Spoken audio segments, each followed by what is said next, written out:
வணக்கம். அடியேன் அவினாசி ஜோதிலிங்கம், பிரசன்ன ஜோதிட ஆராய்ச்சியாளர். இந்த சேனல் வழியாக உங்களை எல்லாம் சந்திப்பதிலே மற்றற்ற மகிழ்ச்சி.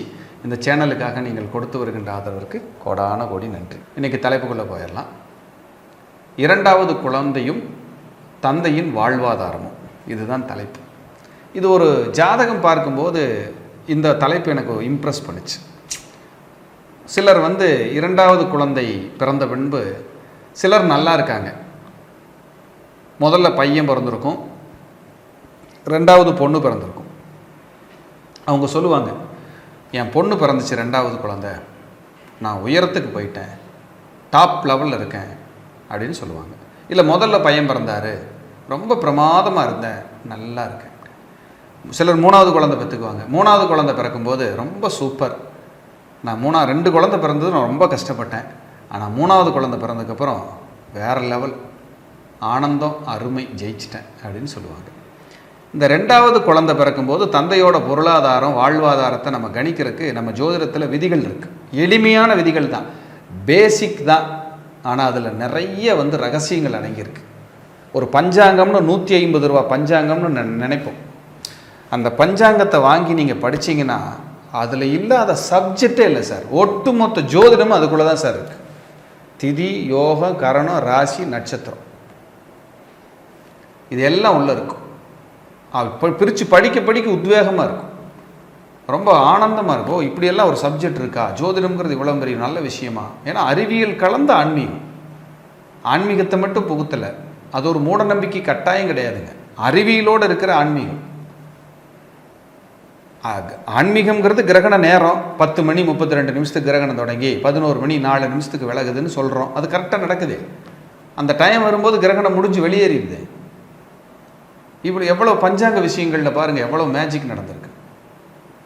அப்படியெல்லாம் ஒரு சூட்சமத்தை நம்ம முன்னோர்கள் நமக்கு கொடுத்துருக்காங்க.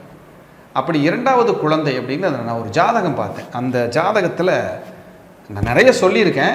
ஆனாலும் அந்த ஜாதகம் பார்க்கும்போது அவங்க ஃபீல் பண்ணினது ஒரு விஷயம். அவங்க ஒரு தென் மாவட்டத்தை சார்ந்தவங்க, பாவம், பிழைப்புக்காக திருப்பூரில் இருக்காங்க.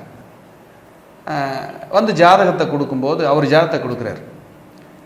எனக்கு ஒரு பெண் குழந்தை இருக்குது சார், அதுக்கு ஒரு 13 வயசு ஆச்சு. ரெண்டாவது பையன், அவருக்கு ஒரு 9 வயசு 10 வயசு ஆச்சு சார் அப்படிங்கிறார். நான் என்ன கேட்குறேன்னா, சார் உங்களுக்கு இரண்டாவது குழந்தை பிறந்ததுக்கு பின்பு நிறைய சிரமங்களையும் நெருக்கடிகளையும் சந்திச்சிருக்கீங்க அப்படின்னு காட்டுது சார். அது குழந்தையோட குற்றம் இல்லை சார், உங்கள் கர்மா தான் அந்த குழந்தையாக வந்திருக்கு. அப்போ உங்ககிட்ட இருந்தால் அது பாஸ் ஆகிருக்கு. குழந்தை பிறந்து நான் 0 ஆனேன்னு தயவு செஞ்சு யாரும் நீங்கள் தப்பாக சொல்லக்கூடாது அப்படிங்கிறதையும் நான் சொன்னேன். அப்போது நான் குழந்தை பிறந்து ஜெயிச்சேங்கிறது பூரிப்பு, அது சொல்லிக்கலாம்.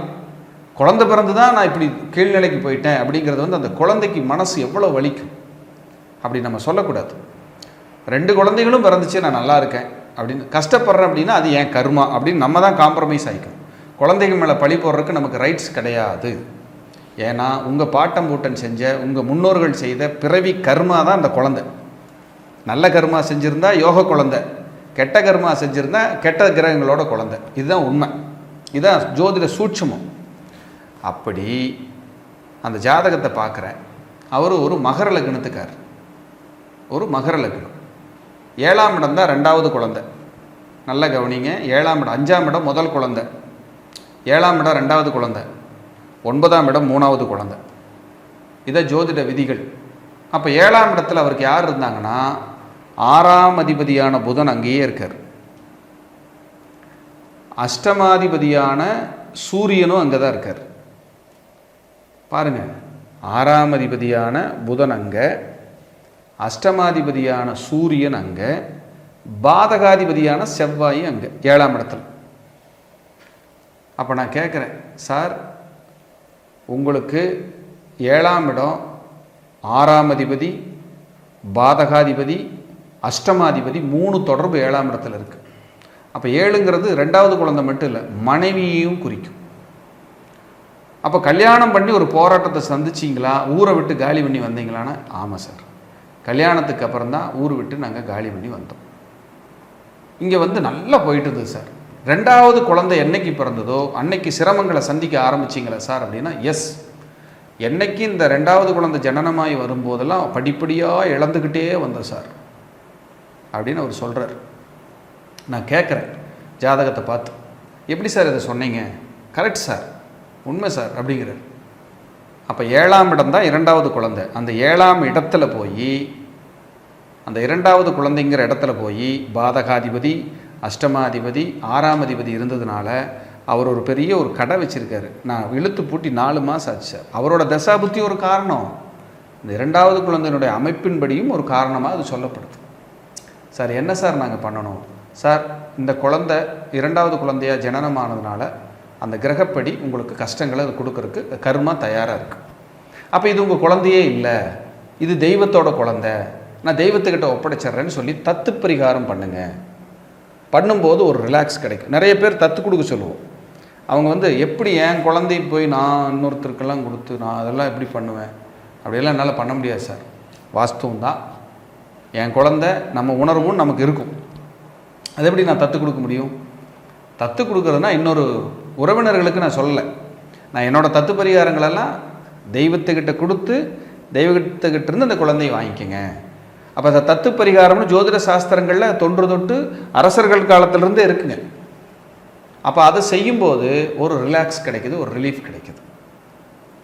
இன்னொரு ஜாதகம் ரிஷப லக்னம், 7ஆம் அதிபதி 8ல் செவ்வாய், 7ஆம் அதிபதி போய் 8ல். அப்போ 2வது குழந்தை பிறந்த பின்பு பொருளாதாரத்தை நல்லா கொடுத்தா கூட உடல்நிலையை கசக்குது. ஏதாவது ஒரு வில்லங்கம் பண்ணாமல் அது போகிறதில்லை. அப்போ 7ஆம் இடத்து அதிபதி அப்படி கெட்டு போய் 7ஆம் இடம் நல்லா இருக்கான்னு பார்க்கணும், 7க்கு உடையவர் நல்லா இருக்காரான்னு பார்க்கணும். 7ஆம் இடத்துக்கு ஏதாவது குரு பார்வை இருக்கா, இல்லை அவர் குரு வீட்டில் போய் உட்கார்ந்துருக்காரா, இதெல்லாம் இருக்கும்போது 2வது குழந்தை பிறந்தால் மேன்மையை கொடுத்துருது. திடீர் அதிர்ஷ்டம், திடீர் யோகம், அசுர வளர்ச்சி, அந்த வம்சத்திலே அவங்க இன்றைக்கி நல்லா இருக்காங்கப்பா, சிறப்பாக இருக்காங்கப்பான்னு சொல்லுது. அப்போ பாருங்கள் எவ்வளோ விஷயங்களை அந்த 12 கட்டத்தில் 9 கிரகங்களை வச்சு பெரிய பெரிய ஞானிகளும் ஜோதிட குருமார்களும் எப்படி வடிவமைச்சிருக்காங்கன்னு பாருங்கள்.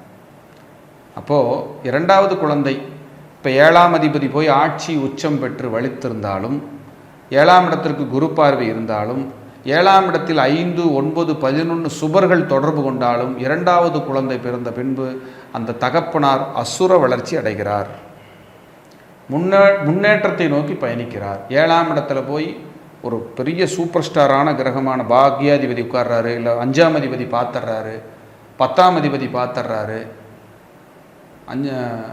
2ஆம் அதிபதி பார்த்துட்றாரு.